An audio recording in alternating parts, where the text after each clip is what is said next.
We're honored to have you in Eurohoops. So let's start from the obvious. We are talking a lot about the dominance of the US men's team in FIBA competition, but the numbers are even bigger if we look at the women's team. Do you believe that the gap between the US and the rest of the world in the women's game is still bigger compared to the men?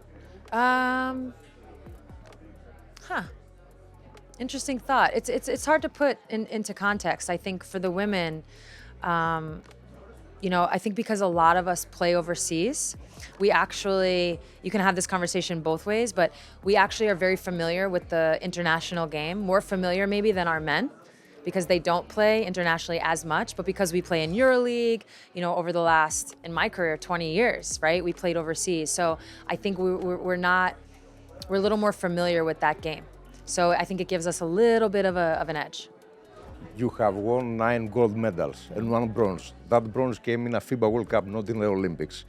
So do you agree that the level of play and the level of difficulty in the FIBA World Cup is bigger compared to the Olympics? I think it is because the qualification is different, right? For teams to qualify, it doesn't really go based on region as much. Like when I was playing, it was all for the Olympics. It was always based on, X amount of teams from certain regions. And so with the World Cup, it's kind of just open to the best teams. So a lot of times in the Olympics, you might see some really good European teams not qualify. Whereas in the World Cup, they're there. Also, in my experience, which again has changed recently, but in my experience, the World Cup was difficult because you were playing 9 games. You were playing 9 games in something crazy like 13 days, or maybe, I don't know if that makes sense, but it was really difficult. So that always made the World Cup a little more challenging.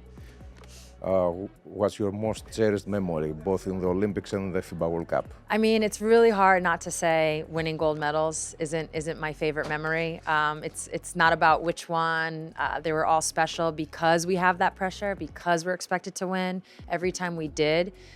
It really was just so satisfying and so gratifying. But people like to remind me of the 1 bronze.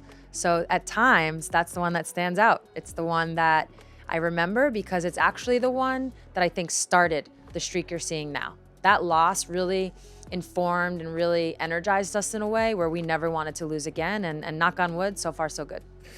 As you said, the bronze came in the FIBA World Cup. Why do you believe that there is this perception, especially to the US audience, that the FIBA World Cup is a lesser competition compared to the Olympics?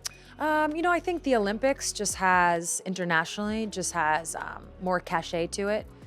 Everybody knows the Olympics. It's obviously other sports as well. So, whether it's track, gymnastics, swimming, you name it, everybody knows the Olympics. Whereas the World Cup, it's just sports specific. We know it for soccer, but for some reason with basketball, that hasn't caught on yet. But I think that tide will turn. Do you feel that Caitlin Clark in the future can help also in this direction? What's your take on her? Yeah, I mean, I think she's a phenomenal player. It's not just her skill set, but it's the way she continues to show up in big moments. It seems like every big moment where she either needs to play well because she's breaking a record or because she's taking her team to a championship. In the WNBA, it's about leading Indiana to a playoff run. She seems to always step up in the big moment. But of course, her play, and the exciting nature of it, that's also a big part of it too. And she's really galvanized the future of women's basketball fans. And I think that goes for America, but it's also international. I mean, we're at the Olympics and I've already seen a couple of Caitlin Clark jerseys. So clearly the word is getting out. People love watching her. So I'm sure she'll be, the way she's been in America, I'm sure it'll be the same internationally in terms of how she's building that support. And since we are based on Greece as media, what's your memory, your most cherished memory from the great late Steve Kostalas, your GM in Russia? Yeah, Steve was our GM in Spartak for, my 5 years that I was there. And, one thing about Steve is he always wanted you to have an enjoyable experience. Yes, he wanted you to win. Yes, he was trying to build teams to win.